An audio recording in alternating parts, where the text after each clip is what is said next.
Hey everyone, today we're making some bun baksa, which is lemongrass beef, and I probably mispronounced that, but that's the best I can do, with some egg fried rice, which is a bit of an unusual combination, but it's actually pretty good. So let's get into it and let's start off with the lemongrass beef first.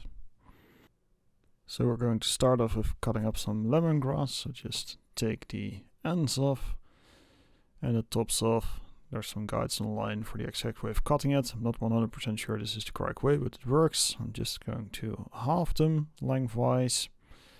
And I'm going to do a little trick to make cutting a little bit faster, and that's just laying them next to each other. And the trick with lemongrass is to cut it as fine as you can, because it's quite a fibery vegetable, I guess. You want to have it really fine so it doesn't become weird and chewy. So we're just going to chop it really finely, and then we're going to mince it as well, just to make sure there aren't any long fibers in there. Makes it a little bit more pleasant, and it also helps to distribute the flavor better. So here we're mincing it and just making sure it's really, really finely chopped.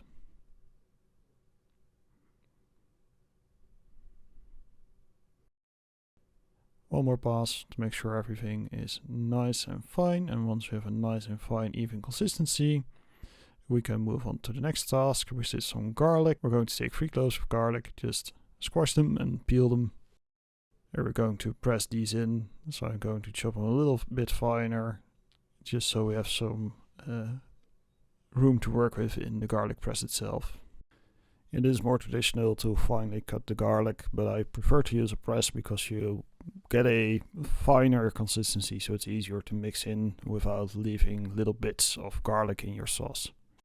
So we're just going to press that into a container, a little bowl, and we'll add the other ingredients for the marinade in there as well. Starting off with a tablespoon of hoisin sauce. I don't really like oyster sauce, so I use hoisin sauce instead. Then we add about half a spoon of soy sauce and half a tablespoon of dark soy sauce. Next up, maple syrup, and you need about half a tablespoon of that. And sesame oil, and I'm adding about half a tablespoon of sesame oil. Last but not least, some butter, molten butter, and this is about a tablespoon as well. I'm just going to thoroughly mix that. So after your first round of mixing, you can also add the lemongrass and mix everything together for a nice little paste. We're going to take the ribeye and we're going to slice it in thin slices. It's important to keep these slices pretty thin. It's not a carpaccio cut, but it's still a pretty thin cut. And just make it nice strips. Now, if you're going to prepare this in a pan, the strips will work just fine. This specific batch I made for a gourmet, in which case I cut all these strips into 3 parts just to make it a little bit easier to handle. But if you're pan frying it, nice long strips will do just fine. So just cut it all up into strips.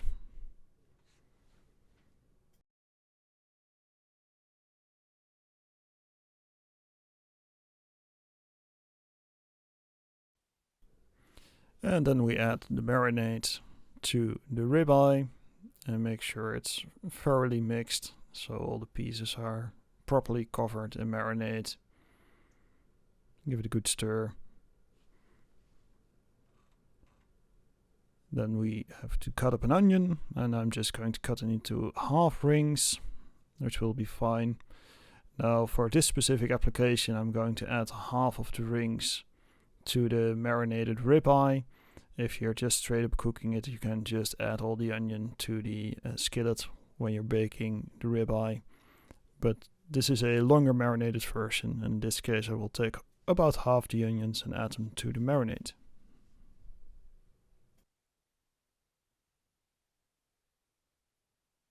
So here we're adding the onions to the marinade. Make sure to unravel them and give them a good stir so they are properly mixed in with all the meat and the marinade. And I'm going to let this sit for about, let's say, 14 to 15 hours. You don't have to let it sit that long, honestly, but I prepared this the day before to eat the day after, so it just happened to be that long. You can probably get away with a lot shorter time, but just make sure to let it properly marinate to get all the flavors in.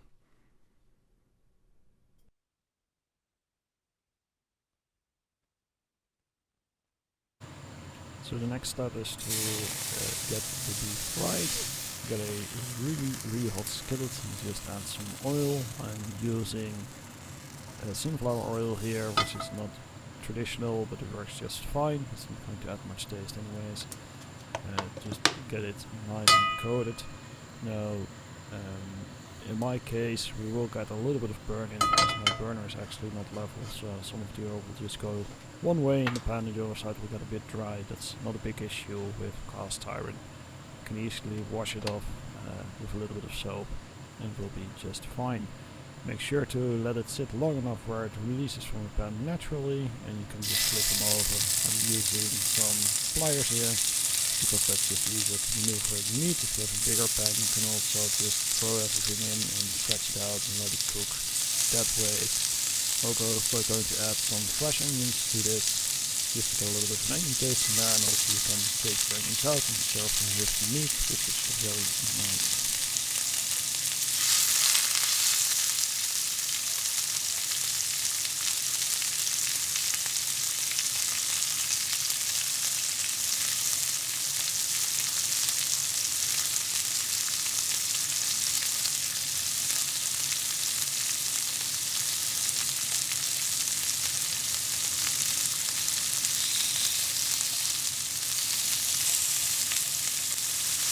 I'm just going to time-lapse this process because it does take a little bit of time if you do it this way, but it is worth it to make sure it isn't all folded up and stuff. Also keep in mind that this is ribeye, so it's pretty premium meat. You can eat it slightly red, that's not a problem at all.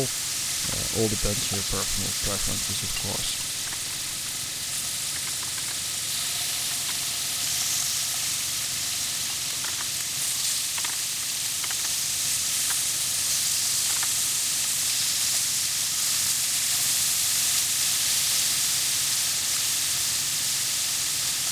So for the next bit of the video, I do need to do some clarification stuff because we're moving into dangerous territories now. We're going to cover some egg fried rice, which is of course Uncle Roger's domain.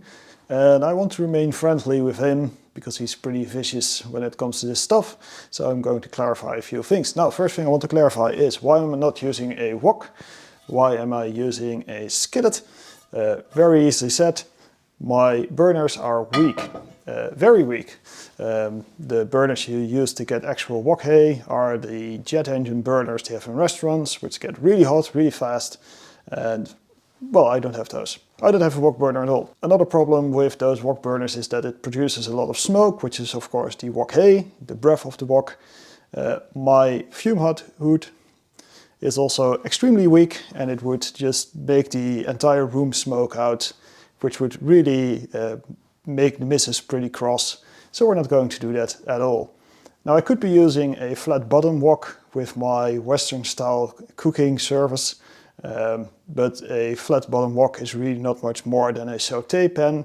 And because I don't need that much height, I'm using a very low saute pan, also known as a skillet, which works perfectly well for these things. Next thing we need to cover quickly is the choice of rice. I'm using pilav rice, which is an Indian rice. That's something that originated from that being the leftover rice I had. And I actually quite liked it, so I decided to use it multiple times, and every time I kind of liked it, so we're using that again. Now the pilav I'm using is once again leftover rice from an Indian restaurant. You can of course make your own pilav. It's not all that complicated. I'll leave a short list on this side with the ingredients, which should get you close enough. I don't think it's really needed to aromatize your rice like that, so you can also just use jasmine rice or really basmati rice. I know Roger doesn't like that, but it's definitely an option. And that's basically the main things. Another side note here is from the Vietnamese kitchen, which I'm also going to insult a little bit, is of course this style of beef is not normally eaten with egg fried rice. It is normally eaten with a salad and mihoon with several types of sauces. But I quite like it with egg fried rice, so that's what we're doing. Because this is my channel and you can fight me over these decisions or something. I don't know. Anyways, enjoy the rest. Now, because egg fried rice is a pretty fast dish to prepare, we need to prepare some stuff, so we're going to get some garlic. I'm using 4 cloves here. That's because they are pretty meaty cloves. If they are smaller cloves, use 5 instead. You want to have a nice amount of garlic. And we are once again going to cut it up and press it. Because, again, that's just, in my opinion, the easiest way to work with garlic. Put it in a small container and set it aside.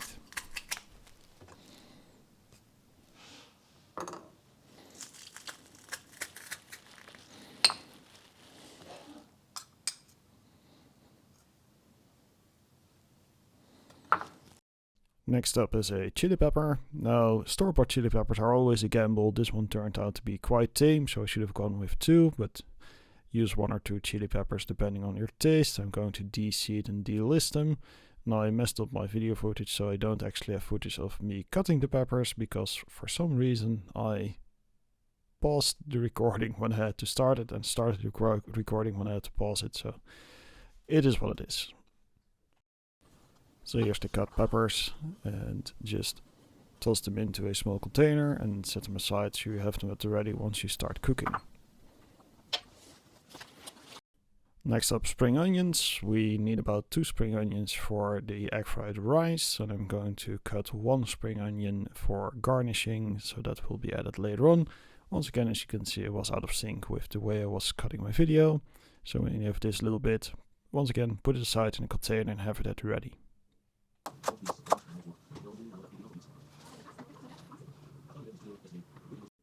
And last but not least, a shallot. Again, we're just going to halve it and cut it into rings. Now, I could probably get away with 2 shallots for this amount of rice, which I would probably recommend, but it still worked out fine with just 1 shallot. Just cut them fine enough, but not too fine, and put them in a container and set them aside.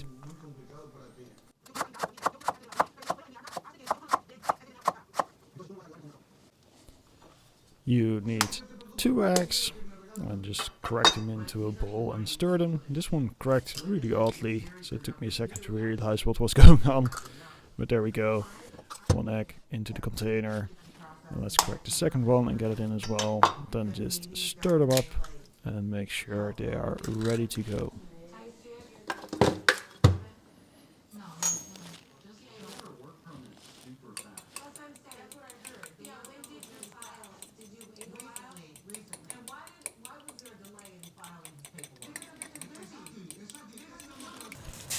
Prepare the egg fried rice, make sure your pan is nice and hot, or if you're using a wok it's nice and hot, and add a good amount of oil. Now the traditional method would be to throw out the oil you're not using. I'm playing it fairly conservatively, so I don't have to throw everything out. And we're not going to let it get to a smoking point, but we're still going to allow it to get pretty hot, so we get a nice quick cooking time. Once your pan is nice and hot, add in the shallots and add in the garlic. Now a small downside of using pressed garlic is that it will get pretty sticky and clumpy, so make sure to act quickly and spread it around to make sure it doesn't burn. It's okay if it browns a bit, but it shouldn't be burning at all. Since I'm using pressed garlic, I need to kind of scoot it around a lot and try to break it up a little bit, but it still works out just fine.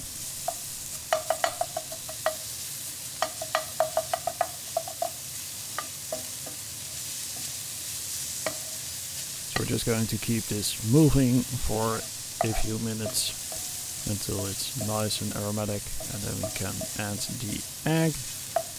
Once again, make sure you don't stop for too long, because if you don't have that much oil in the pan it will burn, and that would be a shame. Nobody likes burned garlic. So this looks about right, so we're going to add some eggs.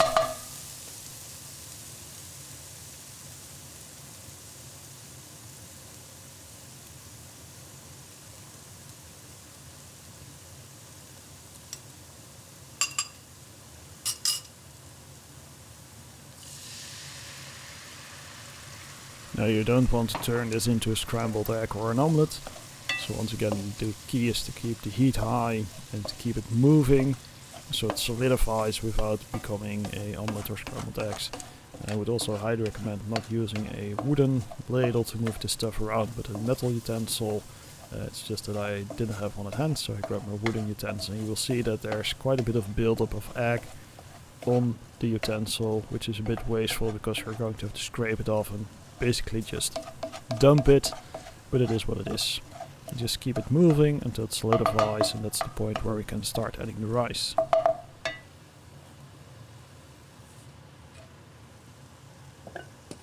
There we go. With the rice in, it's a fair bit of rice. You will see that I spill a little bit over the edge. It's fine. Cooking can be a bit messy. Nothing to worry about. Just make sure the egg and rice gets nicely mixed together. So every grain of rice gets covered in a little bit of egg. You shouldn't get big clumps. If you get big clumps, you've done something wrong. But in general, if you just move it around a lot and mix it up well, that shouldn't be a big problem. As you can see, there's quite a fair bit of rice sticking to this spoon. I'm just going to scrape it off in a little bit to make sure we don't get weird globs. This is also where we add some of the sesame oil and soya sauce. This is just by feeling. Usually a streak around the edge of the pan is just about enough to get it done. Mix thoroughly, as always.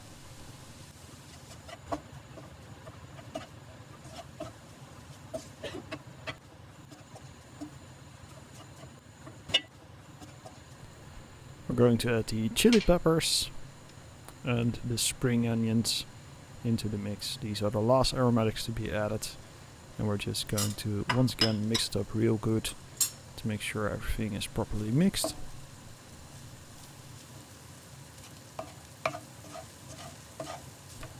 Now you can see a little bit of burning on the pan, but that's fine. I went a bit light on the oil because I didn't want to make the rice too sticky.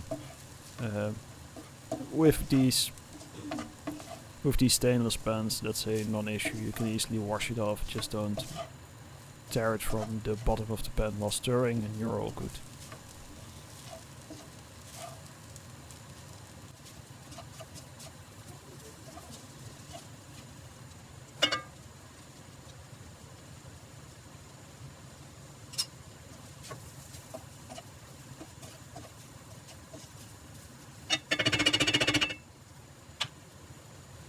Now there's one more very important ingredient, and that's MSG, of course, and I made a typo in my labeling, but it is what it is. Felt wasteful to make new labels, so here we are.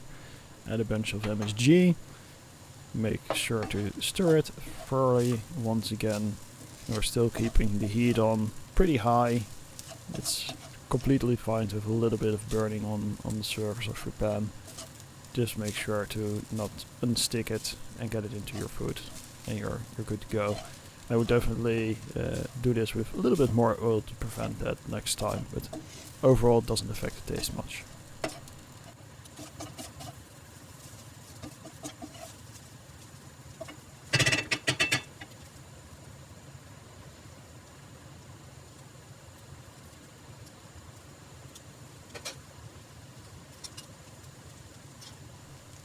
And do a quick taste test before serving to make sure everything is up to taste. So you can still adjust it a little bit at this stage. And everything is fine in this case, so we're just going to turn off the heat and get into serving.